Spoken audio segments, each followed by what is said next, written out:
All right. So, welcome everyone. We have a very interesting conversation here today to present to you. We have two wonderful ladies from Empowering DLD Parenting, and we have Jinean Whitney Cheng with us and Camesha McKenzie. And we also have from TRICOAST Education, Robin Grant and Anne Laurie. My name is Robert Laurie, father of Anne, also with TRICOAST Education, and I'll be moderating this discussion here today. So without further ado, what I'd like to hear from each of you, and let's start with Jinean and Camesha. Who are you and what are your roles in the group and the team that you're playing? Great question. So I guess I'll jump in here. I'm Jinean. I'm a speech language pathologist, and I'm also a mom of four school-aged kids. And yeah, Camesha and I work together, creating our book series and the other resources that go along with Empowered DLD Parenting. So we're co-authors of the book. And I'm Camesha Russell. Also Jinean and I have been friends for, I don't know, I think we're at maybe 14 years, and I'm a teacher, elementary school teacher, and I absolutely love this space and being able to empower parents in the way that we do. Mm-hmm. Mm-hmm. Okay, so thank you, Jinean and Camesha, and Anne and Robin. Same question. Who are you and what do you guys do with TriCoast Education? Yeah, so I'll go first. My name is Anne. I am president and co-founder of TRICOAST Education. I have my Ph.D. in education, and so this has been a long route for me. I work in the DLD assessment and also like multilingualism space. And so, yeah, I think the books, what we're going to talk about is we're going to talk about how, what a great piece of awareness this is for DLD, because as we know, it is not many people know about it. So this is a great space to talk about it. My name is Robin Grant, and I would be the multimedia marketing specialist for TriCoast Education, and I'm also an artist, graphic designer, illustrator. My background is also in education. I have a master's degree in education in curriculum and instructional design, and I've used that over the years of my career as a graphic designer, and I've done lots of creative projects. And so, yeah, I've been working with Anne and Robert at TriCoast, helping support them with developing DLD awareness programs, including the children's books. And I've been really excited to be part of that. I find it interesting that we've got two different groups working in the area of DLD, both Canadian, by the way, which is kind of interesting, obviously, for us as Canadians, because around the world, what we kind of see is that there are some pockets of interest around DLD, but certainly not as widespread as you would have for some other disorders and conditions. So it's interesting that both Canadian groups are getting together here today, and we're going to have a wonderful conversation. Let's go back to Camesha and Jinean. There are a lot of things we could be doing in the DLD world, but why books? Like why did you guys decide to start writing books? I mean, one's an SLP and the other one's a teacher. How did that come about? Yeah, I'll jump in. I think for us, we initially started this journey off with courses, actually. Um, Especially a big part of our name, Empowered DLD Parenting. We really wanted to empower parents, knowing that, as a teacher, there's only one of me, and I often have a class of maybe like 23 kids, and knowing that parents spend so much of their time with their child, we wanted to give them the tools, the resources, the vocabulary to be able to advocate for their child and support their child at home. So we actually started with a course, and we very quickly realized that parents are so busy, and having a course was really challenging for parents to complete. For them to be able to sit down and absorb this content, they were feeling so overwhelmed. So we went back to the drawing board, and that's where our books were birthed, knowing that parents felt so at ease, feeling like, okay, a book, I could do that. I could do a bedtime story. I could you know, wholeheartedly participate in engaging in this way without feeling guilty. So that was kind of the birth of our books. Yeah, exactly. And another thing that we noticed is so many parents that we spoke to were feeling desperate. They were very, very, very concerned about their child, what their child's future would be. We've had parents say to us, do I need to move to another city? Do I need to quit my job? Should I have another child? Maybe I should stop having kids so I can focus on this child. And both Kamisha and I have immediate family members who've received devastating neurological diagnoses. And so we just thought, we need to do something about this to support parents because they feel so alone. They don't understand what DLD is. Nobody in their support network, in most cases, knows what DLD is either. So, how can we explain to them what DLD is? How can we empower them with strategies? Um, the course resonated with some, but not a lot. So, we found that stories are when it clicks. Stories are when parents start to actually get, okay, now I get what DLD is.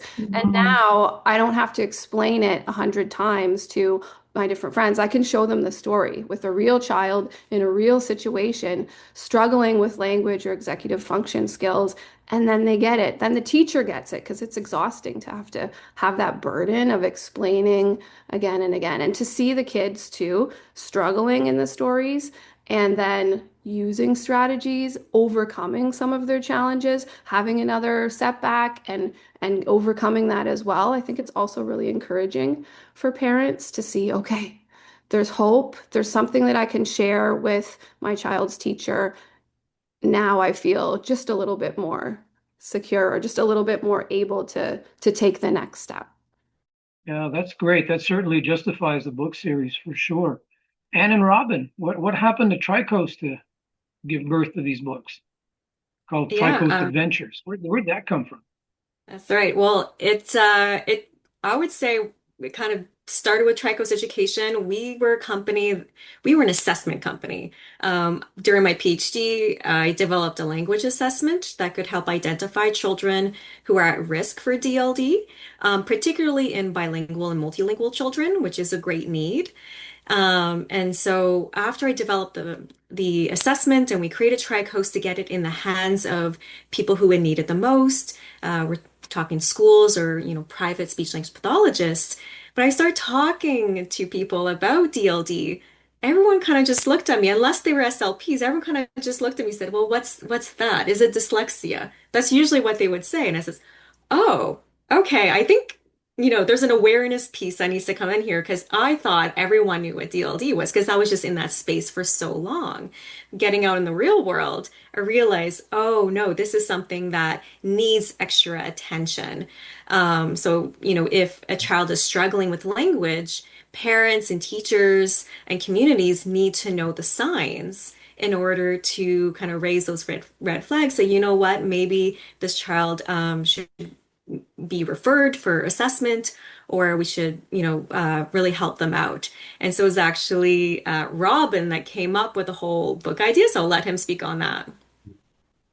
Um, yeah, I loved the assessment tool. And when I first came on with TRICOS, I have never heard of DLD myself. It was a brand new term to me as well. And so I was like a sponge, kind of absorbing the TRICOS education, their brand. I came on to help support, do sort of like a bit of a brand analysis to see how things were aligned and what the purpose and vision of the company were. And so I made some suggestions around branding. And I spent time with Anne listening to her story and listening to her process. And she showed me her assessment tool. And when she got to the part where she showed the pictures of the how she worked with the children and telling the stories, a light bulb went off in my mind. And I went, oh my, there's something wonderful here because these children get a chance to be invited into a space where they can tell their own story.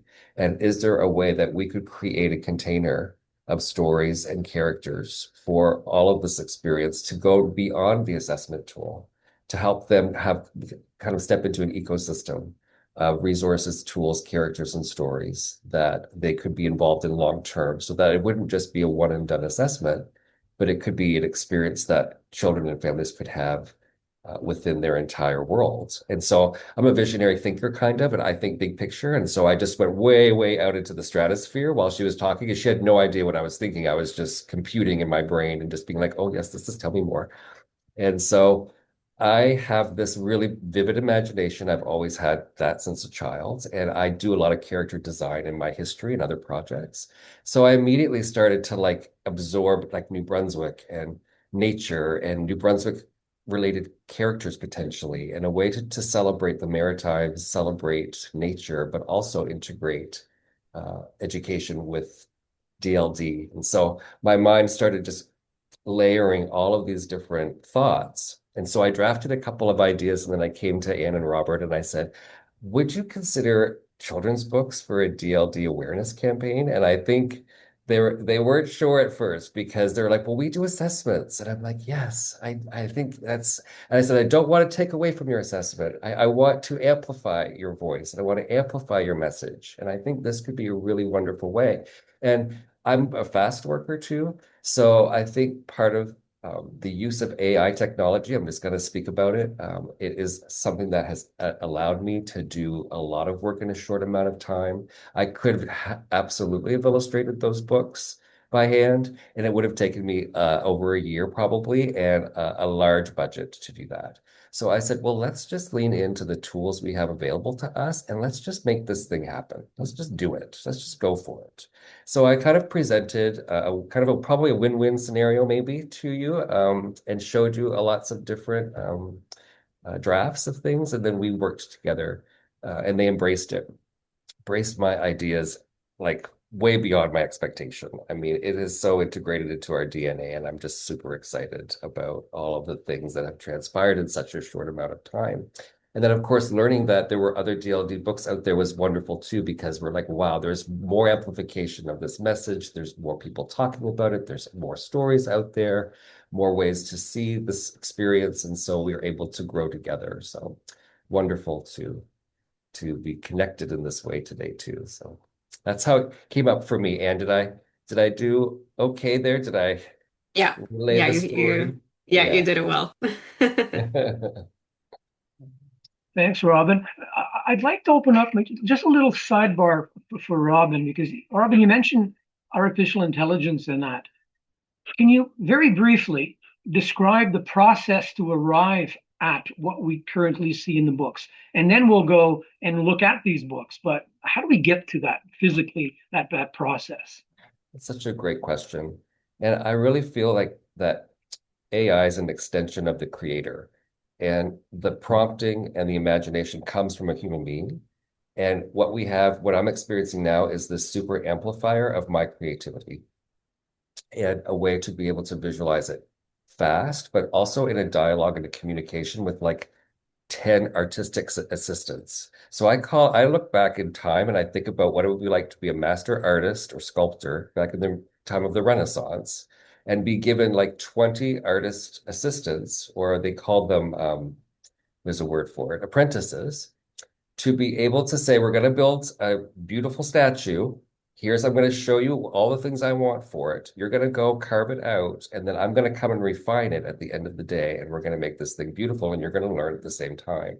So training AI is like training my team of creatives to build things that I could have never built on my own, certainly in the time that it can be built.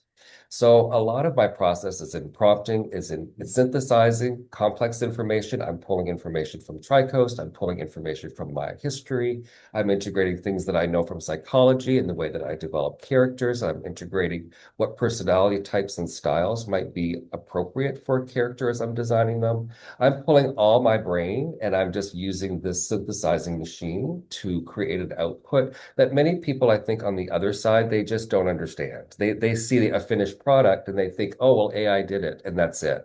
And what they don't understand is that there's actually hours and hours of time and work and intelligence of learned experience in my own personal life over the years that contribute to every prompt that I make, that every consideration I put into a design.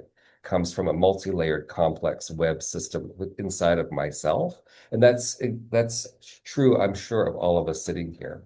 So I think we're at a place as educators, educating the world a little bit about AI use as well, because sometimes people, I might be my own perception, but I sometimes encounter people not being able to value the output the same because of what seems like less effort put in, but it's actually not true. It's a lot of effort put into learning a new system and how to amplify our voice with a new system and create finished product with it as well.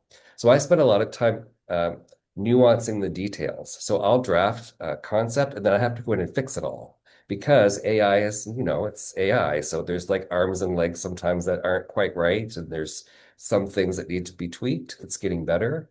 But that's where my perfectionist eye comes in, and I do a lot of detail work that takes, that extra time to make sure that the output is as professional and as clean as it can possibly be. So again, the characters came out of my imagination, and I went through lots of different styles to choose what I thought felt most alive and aligned with the brand. And it was personal preference and choice, and we all kind of agreed to those designs together, and off we went. So might be a long answer to a short question, Robert. I'm not sure, but AI can take us a minute to talk about, I think. So hopefully that answers your question. It does. Thank you very much, Robin. And I guess now's the perfect time to go see what do those books look like. We know how they get together and how they're created, but what do they look like? So let's start with Camesha and Jinean. If you can share maybe a few samples of your books and give us some story and some background behind what we're going to see. As she's getting up, or as she's getting set up here, I'll just say that these slides are taken from a presentation that we did just last month at the American Speech and Hearing Association's annual convention. We did a seminar on representation matters and how we can use children's books to raise awareness for DLD and bring about systemic change.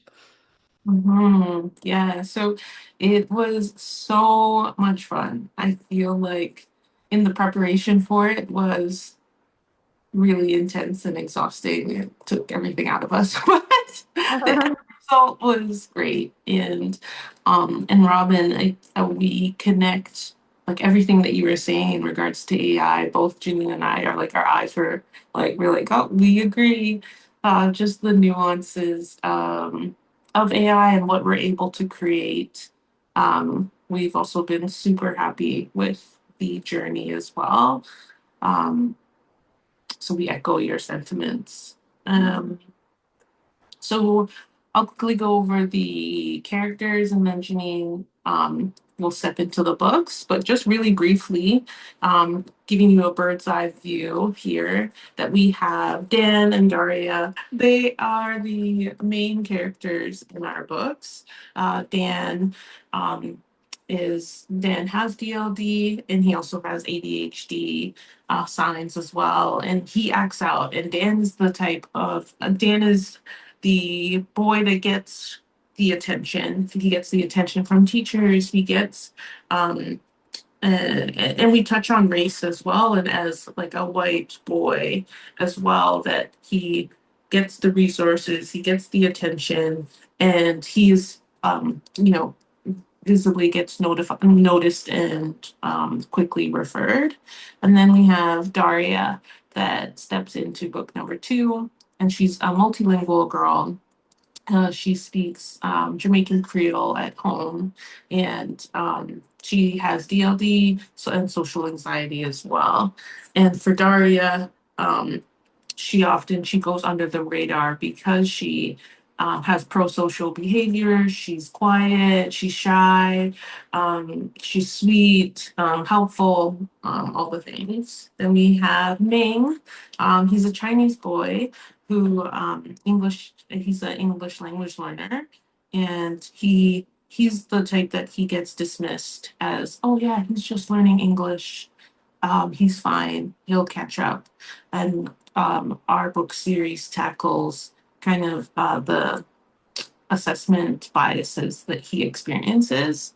And then there's Millen, which we're super proud of as well. And she's a real girl from our community.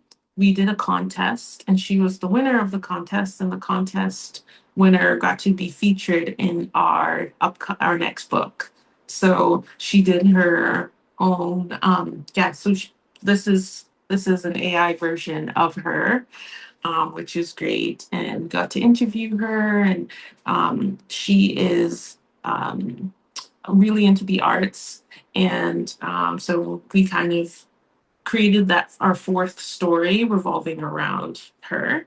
And she kind of shows the progression of DLD. She's quite confident. She's been in speech therapy for a long time.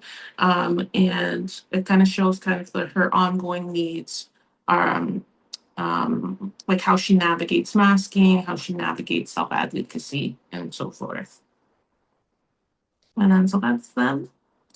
These are the cover of our books. We have Dan and the Paper Airplane, Dan and Daria make friends, Dan and Daria go to a birthday party.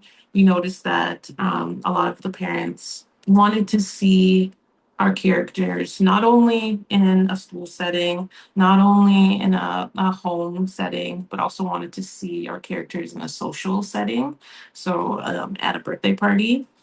And then we have Dan and Daria, the exchange, the theater exchange, and we have our like parent guide.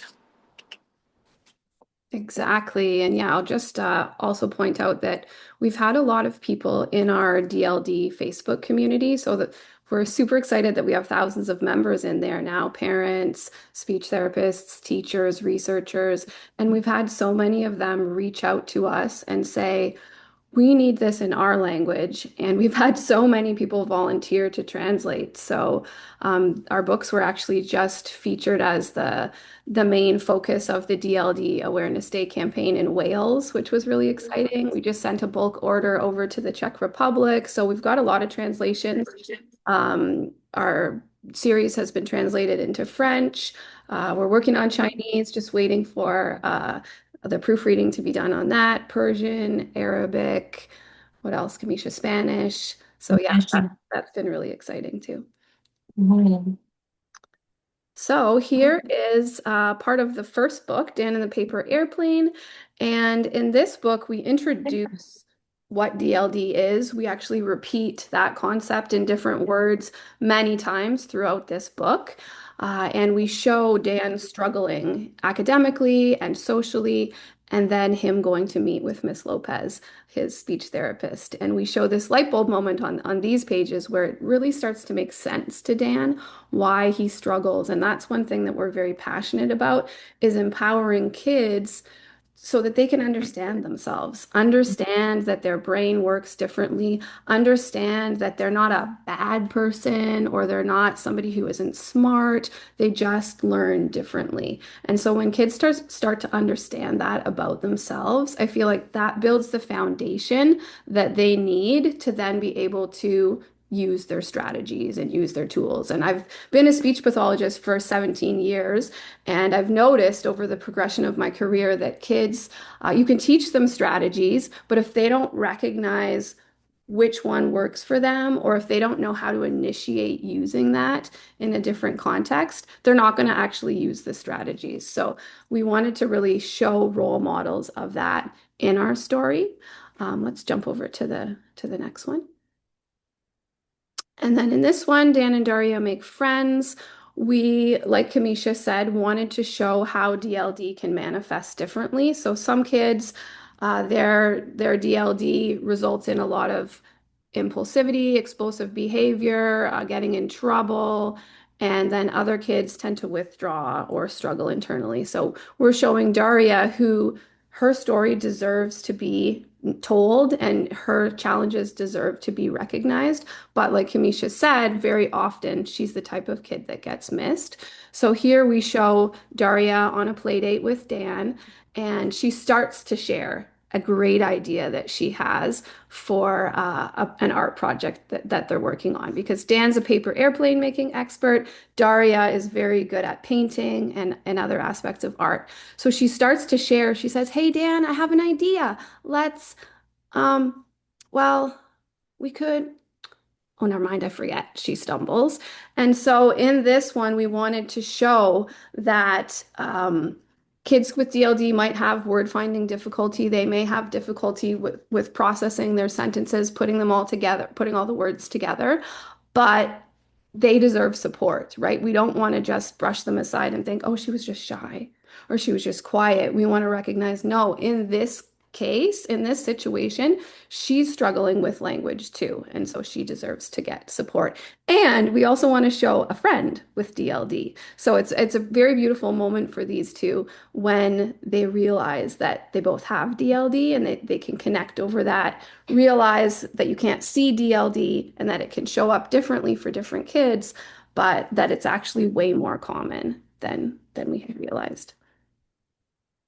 This one's a birthday party story, and we wanted to show difficulty with following instructions. So in this one, Jack, the birthday boy's mom, gives a really fast whirlwind instruction for following an obstacle course, and she uses temporal concepts. She says before, she says after, she uses a conditional direction. Even if this happens, do this. And we know those kinds of things tend to be quite challenging for our kids with DLD. So we just wanted to show that in action, that clicks. I've had so many parents say, and Camesha the same, that, oh, that's why my child was struggling at a birthday party, or, oh, I'm going to prepare my child for this next birthday party by blah, blah, blah, and using different strategies that we show.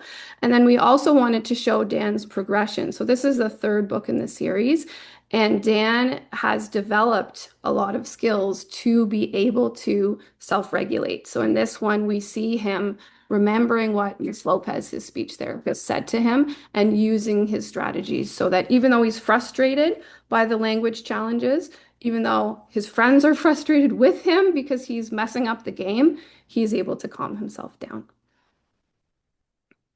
And then lastly, we've got the theater exchange story. And in this one, we really focus on the theme for DLD Awareness Day this year on how you can't see DLD. And we talk a lot about masking, and we're really proud of Millen being such a positive role model, not only for all of our readers, but also for Dan and Daria themselves. And then, Camesha, do you want to jump in on the? Yeah, I was just gonna say, and then lastly, for our parent guide, we created some lessons that parents can use at home, and it's really a guide. Some clinics are using this as a, they've just been diagnosed with DLD. Now what?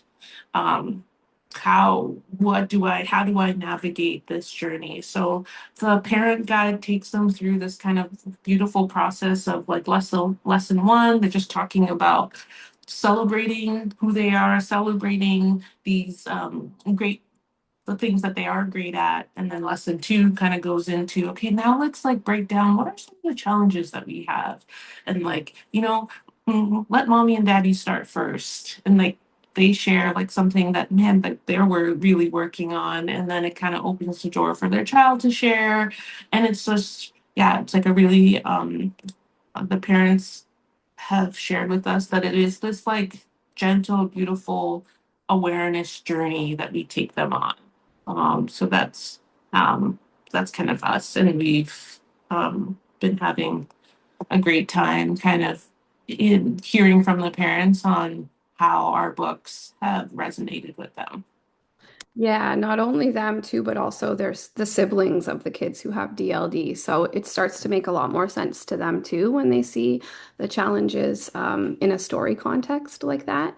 And last thing I wanted to say is also that so many parents have expressed anxiety and concern about how to tell their child that they have DLD. How old should they be? How should they say it? If their child already struggles with language, how is it going to make sense? What if it makes the child feel badly about themselves? And so we really wanted to give parents tools to make that conversation so much easier, because actually it can be a very positive, beautiful first step in the child's journey towards understanding themselves and towards making things easier. And so, yeah, that was another reason why we created that.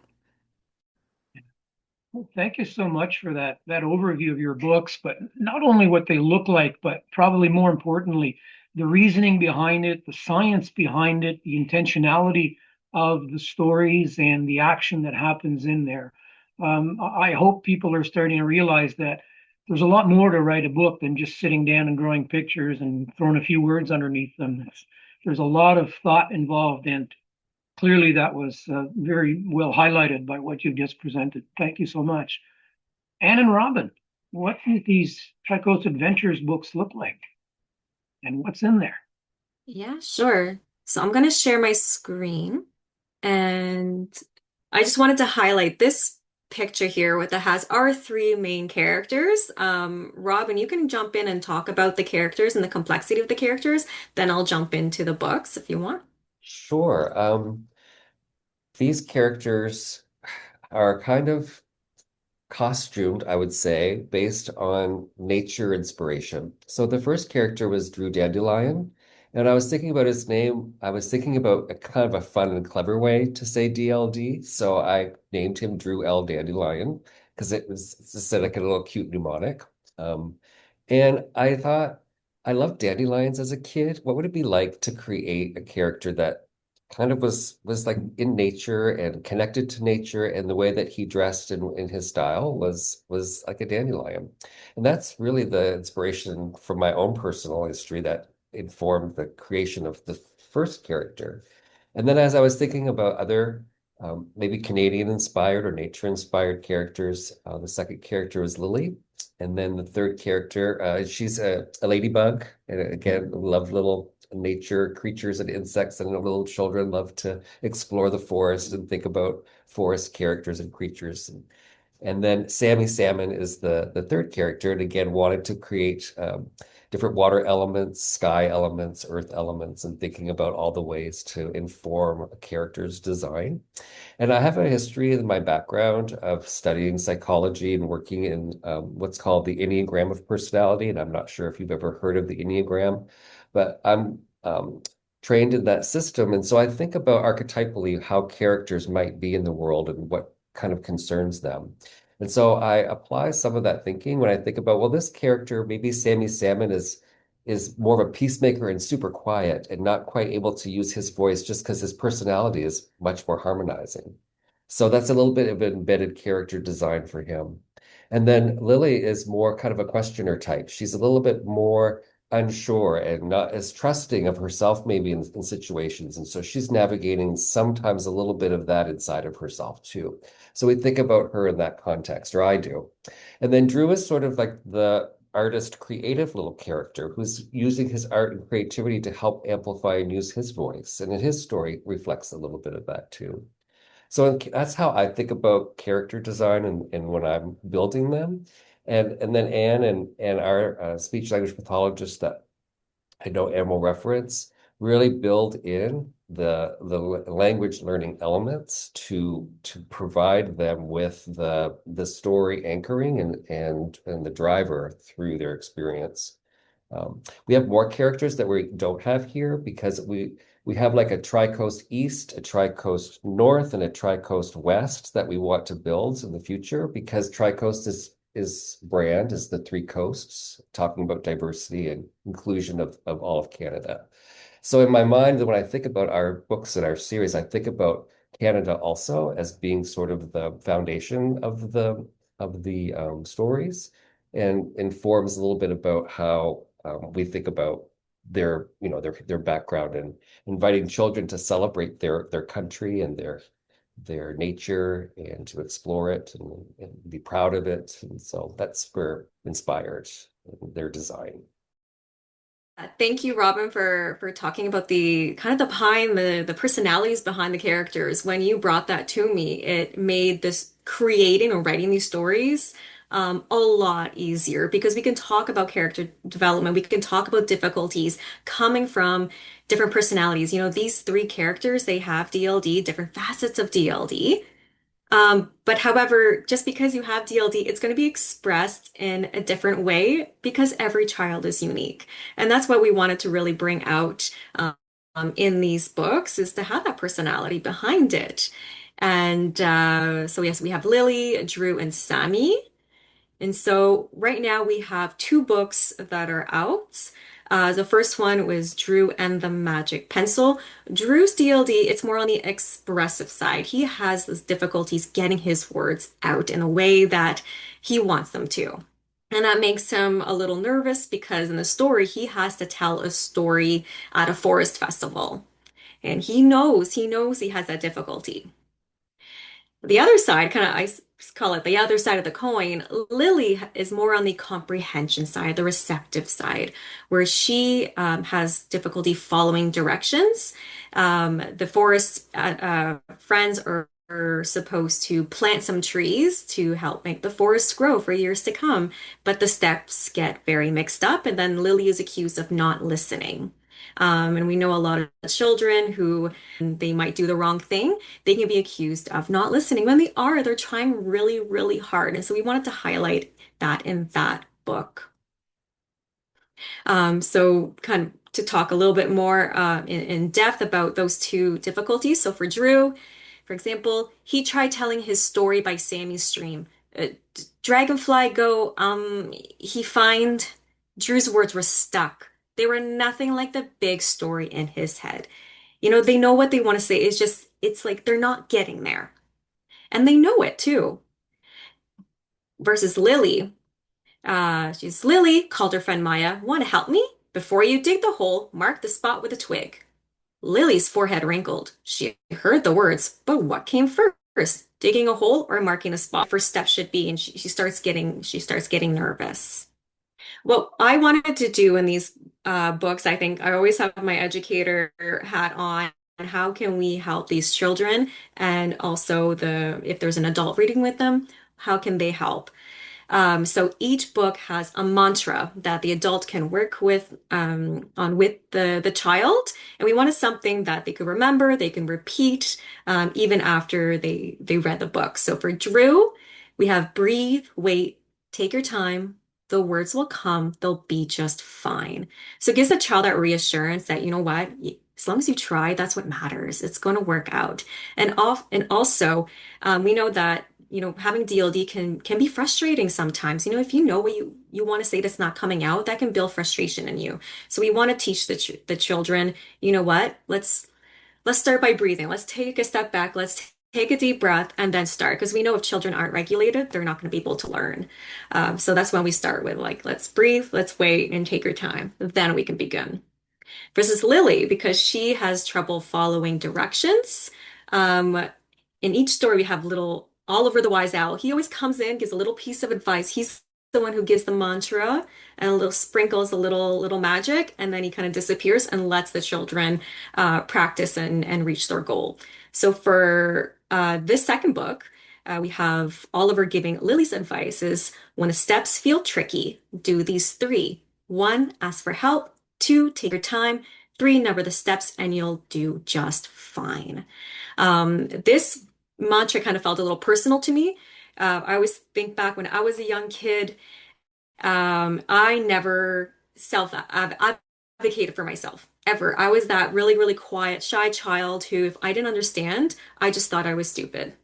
And so when the first step is ask for help, we actually demonstrate in this book how to ask for help. What words can you use to advocate for yourself? So that was a component that was really, really important to me, especially for children who are shy or who are just unsure.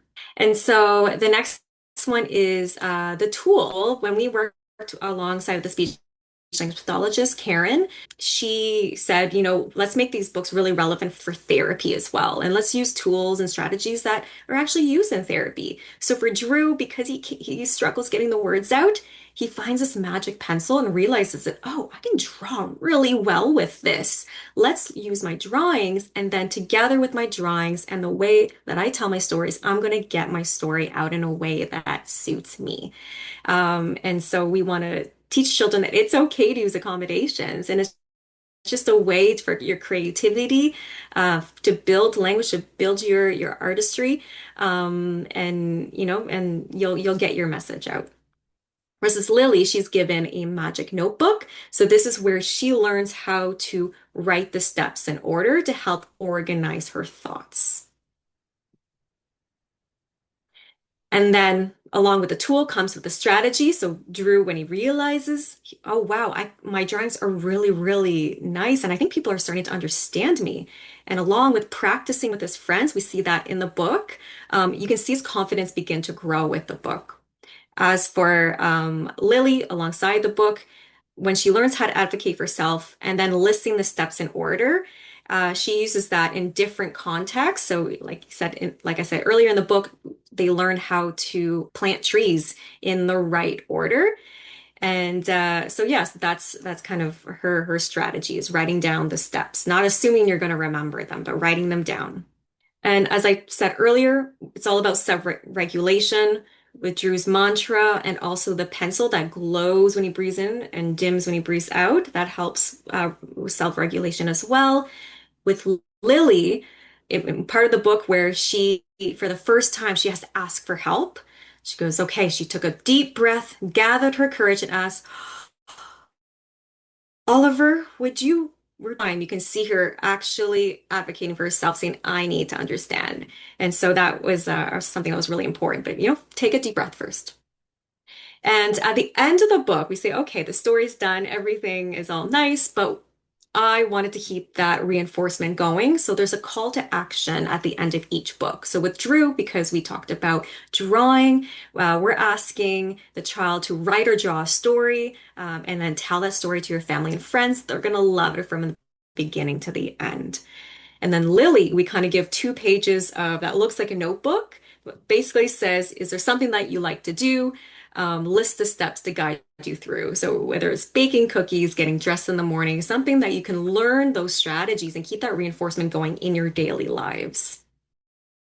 And so right now with the books, we also have parent and teacher guides, how to not only talk about DLD to the child or your students, but how to do it using the books as well. So this is something that we really like, and you can find these on our website or by emailing us. We'd be more than happy to give you copies.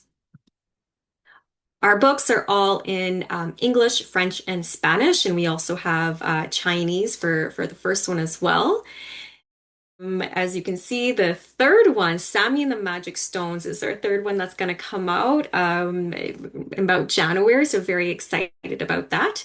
So we have Drew and the Magic Pencil, Lily and the Magic Notebook, soon to be Sammy and the Magic Stones, and we also have a coloring book that goes with it, especially for the children who love to color. Let's keep that reinforcement going.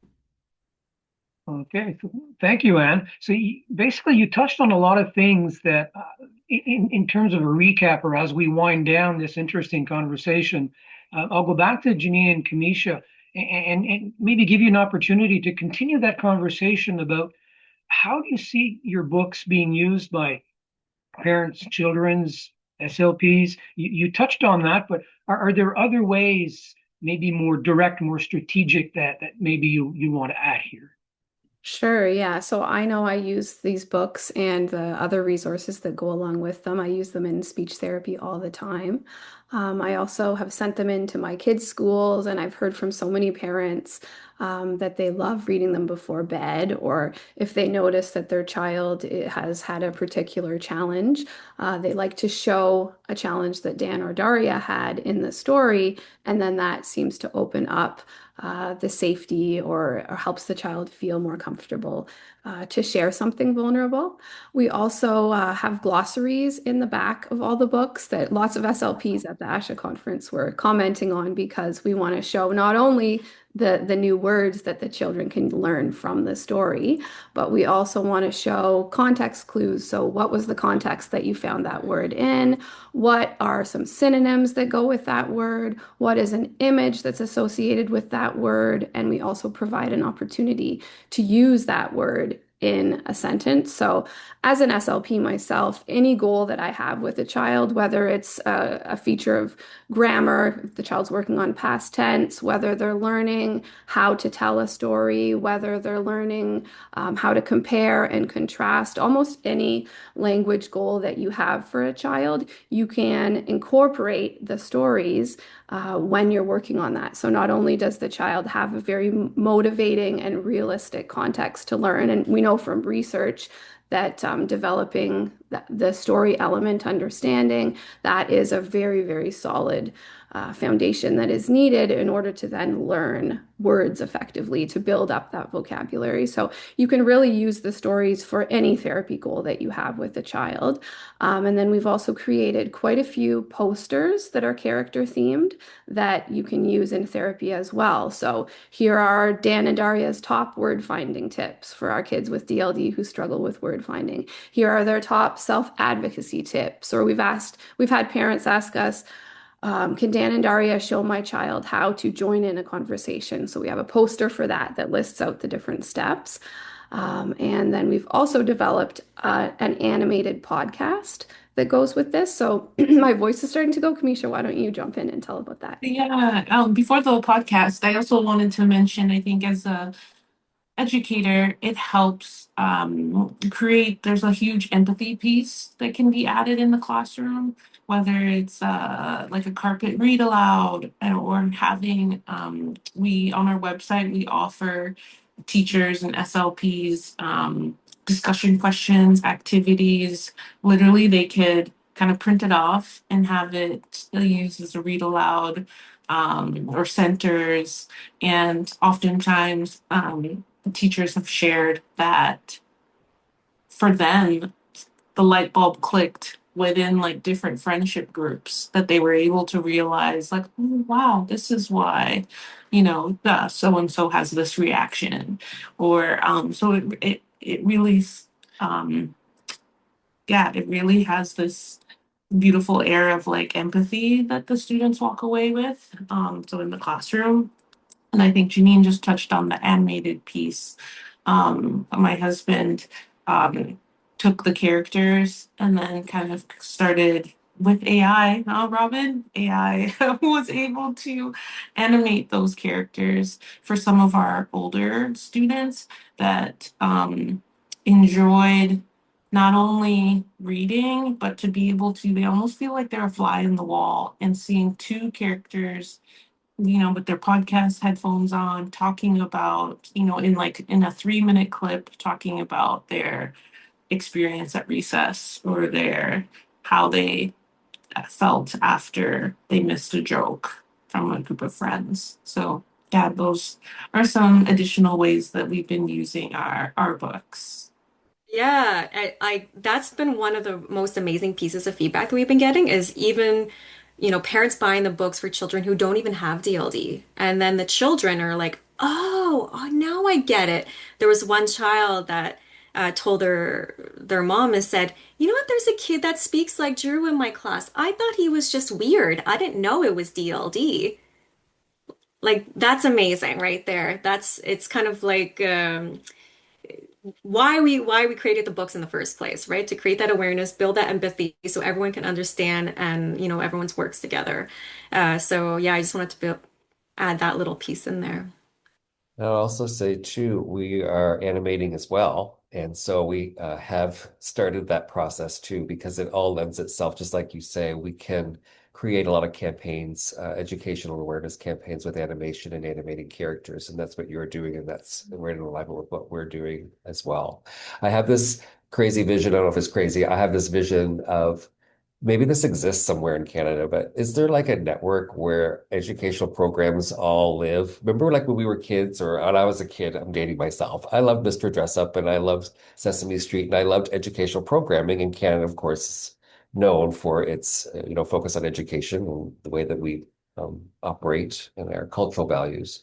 I just thought, wouldn't it be wonderful if we all had a space where we could show up together with our creativity and build a learning center or network where kids could come, parents could come and watch television programming or animated material to teach with. So anyway, that's something that I'm percolating on in my side myself about like, well, does this exist or can we like do this together? Or like, is there a place we can all show up together and land and what's happening? Am I out of the loop or is it already happening? And so anyway, I'm curious if that's anything that you also think about as well or you're curious about. Oh, 100%. Yeah, I do feel very passionate about creating a show. We ask so many SLPs and teachers, have you ever seen a TV show with an autistic character? Have you ever seen dyslexia on TV or in a children's story? And of course, there's great stuff out there, and I think this is the key piece that is missing for raising awareness because DLD doesn't make sense in the same way that some of these other disorders make sense to families, to people who don't have that specific training. And so there have been awareness campaigns in the past, but they haven't really worked.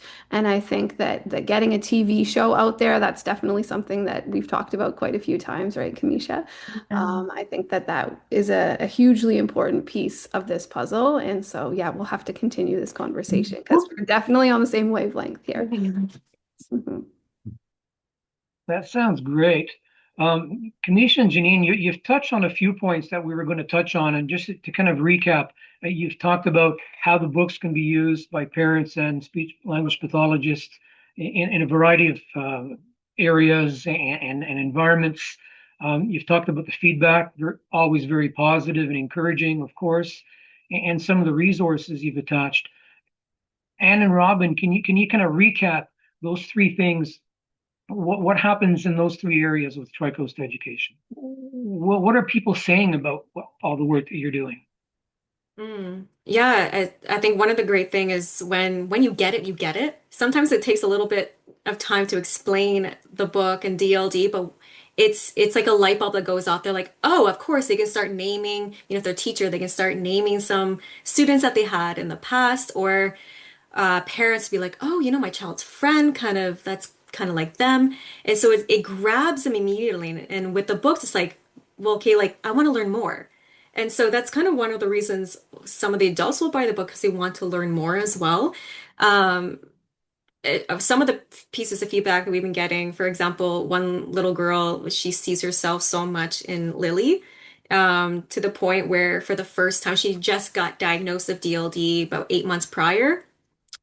And she's now an advocate for DLD in her school, and she's going to put on a presentation. Like she went from being completely insecure, felt very alone, to now being in front of an entire school and talking about her diagnosis. Like what what better feedback than that? And I think that's extraordinary. And I think with the work that we're continuing, we're also going to create a user guide that goes with the 3 books.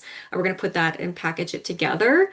I think that's just gonna, be even more pertinent for speech language pathologists, resource teachers, and classroom teachers as well, and of course families. Yeah. Go ahead. Yeah, the only thing I would add to that too would be some of the vision that we have.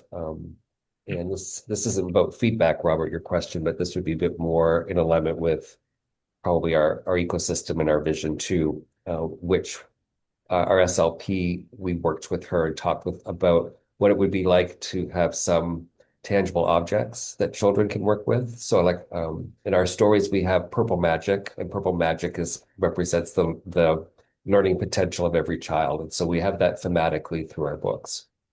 But also that magic has to do with the held objects, like a magic pencil, for example, maybe like a stress pencil that you could squeeze or touch, and then maybe there is an actual journal that they could have and write in.